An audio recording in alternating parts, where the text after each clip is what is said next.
विश्व गुरु के रूप में भारत एक बार फिर से दुनिया का नेतृत्व करेगा और इसके लिए भारत को सनातन राष्ट्र बनाना है।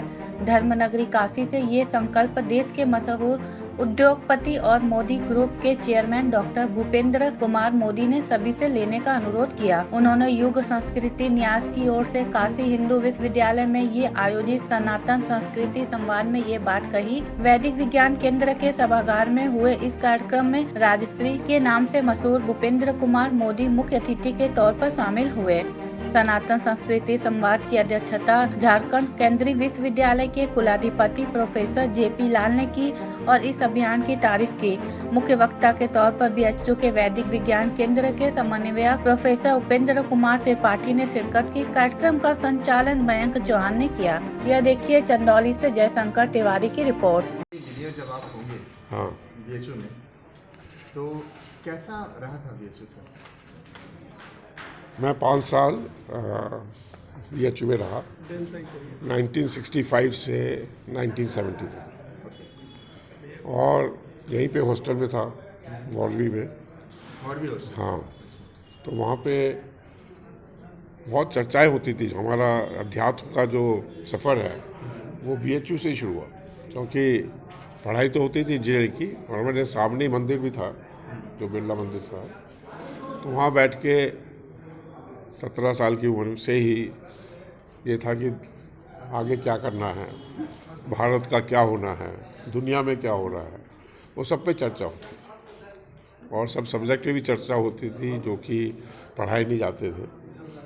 और मेरा शुरू से ही विशेष इंटरेस्ट रहा भारत के वेदों पे, भारत की संस्कृति पे। और हमेशा ये मन में रहता था कि कब वो समय आएगा जब भारत का जो मूल रूप है वो दुनिया के सामने आएगा। तो इंजीनियरिंग तो कर रहे थे, परंतु उसके साथ साथ अभी ये बनारस हिंदू यूनिवर्सिटी है, तो हिंदू धर्म का, सनातन धर्म का भी साथ साथ चर्चा होती थी। और वो मेरे लिए आगे तक चली। और मैं 75 साल का हो गया हूँ, तो लास्ट 50 साल में मैं वानप्रस्थ हो गया था और मैं बाहर चला गया था और पूरी दुनिया में मैंने भ्रमण किया। अमेरिका में कई साल रहा, करीब 15 से 20 साल, फिर सिंगापुर भी रहे, लंदन में भी रहा। और सब जगह जितने भी वहाँ के रहने वाले थे हिंदूज, उन सब से मेरा वार्तालाप होता रहा।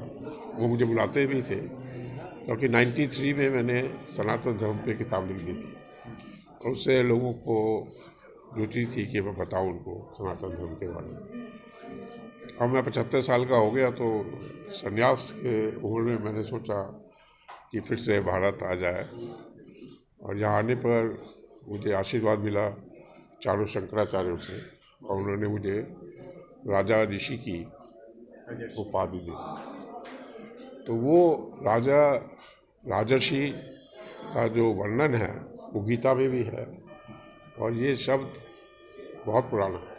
सर, अपने जूनियरों के लिए, क्योंकि आपकी तुलना में सभी यहाँ पे जूनियर्स हैं सर, काशी हिंदू विश्वविद्यालय में कुछ वैसा चीज़ बताइए जिन्हें ध्यान रखना चाहिए। देखिए, जो ब्रह्मचर्य का तो वेदों में भी लिखा है, सब जगह हमारे माता पिता ने भी बताया था कि जीवन के 4 हिस्से होते हैं। पहला ब्रह्मचर्य, और फिर गृहस्थ, फिर वानप्रस्थ, फिर सन्यास। तो ब्रह्मचर्य का जो पीरियड है वो स्टडी पीरियड है।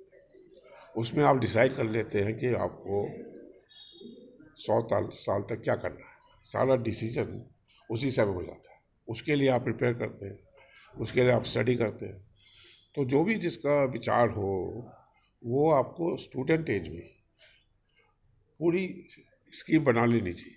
ये नहीं कि हम आगे क्या होगा उसको ना सोचें, अपने बारे में तो पूरा सोच लेना चाहिए, जिससे कि आप पढ़ेंगे जो, तो वो उसकी पढ़ाई एंड तक चलेगी।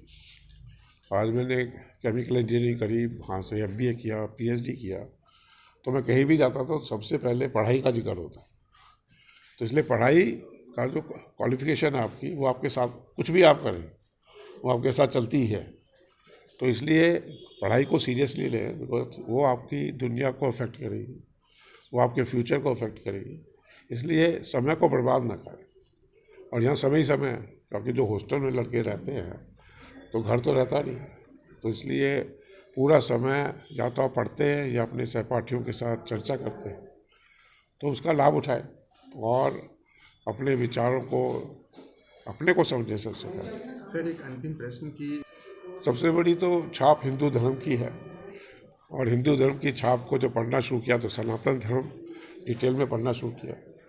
उसमें फिर ये भी ध्यान में आया कि बुद्ध भी सनातन धर्म के हिस्से हैं, नवे अवतार हैं, और भी सब जो पूरा कैसे सनातन धर्म कहाँ से शुरू हुआ, वेदों का भी अध्ययन हुआ, गीता का ये उसका सार है। तो ये सब बातें यहीं से शुरू हुई। यदि मैं VHU ना आके किसी और यूनिवर्सिटी में जाता तो शायद मुझे वो वातावरण नहीं मिलता जो यहाँ मिला। तो IIT तो कई हैं, तो मेरे ख्याल से कोई ऐसी IIT नहीं है जिसके साथ हिंदू मंदिर भी हो। तो इसलिए, और नाम भी विश्व हिंदू परिषद है, मतलब VHU है, बनारस हिंदू यूनिवर्सिटी। तो बाद में मुझे विश्व हिंदू परिषद ने भी अपना चेयरमैन बनाया ग्लोबल। तो ये हिंदू और सनातन की यात्रा यहीं से शुरू हुई और अंत तक रही, और अभी भी है। इसीलिए मैं यहाँ आया हूँ और आप सबके साथ विचार विमर्श करने। तो जो भी धर्म है वो सबसे बड़ी देन होती है, उससे आपके अंदर जो कॉन्फिडेंस है वो बनता है, और दुनिया में कहीं भी चले जाएं वो कॉन्फिडेंस आपके साथ रहता है। जी अपना परिचय बताइए। आचार्य धर्मवीर युग संस्कृति न्यास के संस्थापक हूँ, अध्यक्ष हूँ उसके। आज यहाँ और पर किस तरह का कार्यक्रम है? ये कार्यक्रम सनातन संस्कृति संवाद कि भारत राष्ट्र को सनातन राष्ट्र जो था है और किस तरह का स्वरूप हो, हमारे ऋषियों की क्या परिकल्पना थी। आज देख रहे हैं माननीय प्रधानमंत्री जी के नेतृत्व में देश से का राम राज लाने के लिए जो प्रयास और प्रयत्न चल रहा है, उसमें हम तमाम लोगों को अलग अलग क्षेत्र, अलग अलग कार्य क्षेत्र, अलग अलग पंथ, अलग अलग भाषा, अलग अलग प्रांत के लोग होते हुए भी हम इसे राम राज के लिए, हम भारत को सनातन राष्ट्र का जो स्वरूप थी उसके लिए हम क्या कर सकते हैं, उसी क्रम में आज ये महत्वपूर्ण गोष्ठी का आयोजन किया गया है। भारत के नहीं, विश्व के प्रतिष्ठित संस्थान VHU में, और उसी में परम आदरणीय भूपेंद्र कुमार मोदी जो राजर्षि का तमाम चारों शंकराचार्य और सभी विद्वानों और सभी संतों का जिनको आशीर्वाद और शुभकामना प्राप्त है, उनकी उपस्थिति में आज का कार्यक्रम संपन्न होने हैं। इस कार्यक्रम में कहाँ से लोग आए हुए हैं? इस कार्यक्रम में देश के विभिन्न क्षेत्रों से अलग अलग विद्वान पधारे हैं। अयोध्या से लेके, प्रयाग से लेके, दिल्ली से लेके कई क्षेत्रों से आए हैं, अलग अलग विषय के विशेषज्ञ हैं, और मुख्य अतिथि के रूप में राजर्षि भूपेंद्र मोदी जी। मुख्य उद्देश्य मुख्य उद्देश्य ये राम राज्य के परिकल्पना को चरितार्थ करना, जो देव संस्कृति है, देने की जो प्रवृत्ति रही है हमारे संस्कृति में, भारत राष्ट्र जो सनातन राष्ट्र की जो हमारी सनातन की जो परंपरा है, उसको हम युवाओं के बीच में, प्रबुद्ध वर्ग के बीच में, जो देश से बाहर NRI लोग हैं, विश्व में जो हमारे भारतीय मूल के रहने वाले हैं, सनातन धर्म से जो प्रत्यक्ष रूप से जो जुड़े रहें, वो कैसे सक्रिय हों और उनकी महत्वपूर्ण भूमिका, सक्रिय भागीदारी हो, इसके लिए ये कार्यक्रम का आयोजन किया गया। मुख्य उद्देश्य। मैं प्रोफेसर जयप्रकाश लाल, काशी हिंदू विश्वविद्यालय के कृषि विज्ञान संस्थान में विशिष्ट प्रोफेसर हूं, और केंद्रीय विश्वविद्यालय झारखंड का मैं कुलाधिपति हूं, चांसलर हूं। आज मैं इस कार्यक्रम के सनातन संस्कृति संवाद जो कार्यक्रम आज होने वाला है अभी, उस कार्यक्रम की मैं अध्यक्षता कर रहा हूं। कार्यक्रम कहाँ पे होगा, उसका उद्देश्य? कार्यक्रम जो है वैदिक विज्ञान केंद्र में हो रहा है, और इसका उद्देश्य है कि जो सनातन संस्कृति है ये कोई कुछ वर्षों का या इवन हजारों वर्षों की संस्कृति नहीं है। ये अनादिकाल से जो हमारे ऋषि महर्षियों के द्वारा अपने चरित्र के द्वारा स्वयं चरित्रेण अपने चरित्र के द्वारा जिस समाज का निर्माण किया है और वह समाज उनके चरित्र के उस बताए हुए मार्ग का अनुकरण करते हुए अपने को जीवन यापन करती है, ऐसे समाज की, ऐसे संस्कृति की स्थापना अनादिकाल से है। जिस समय आपको मैं बताऊं, जब मनुष्य शतरूपा यहाँ इस पृथ्वी पर जन्म लिए थे, उन्होंने स्वयं आप सब लोग जानते हैं, न कोई राजा था न कोई राज्य था, न राज्यम न च राजा थी, न दंड को न दंड को अभी धर्मरई प्रजा सर्वे रक्षन्ति स्म परसम।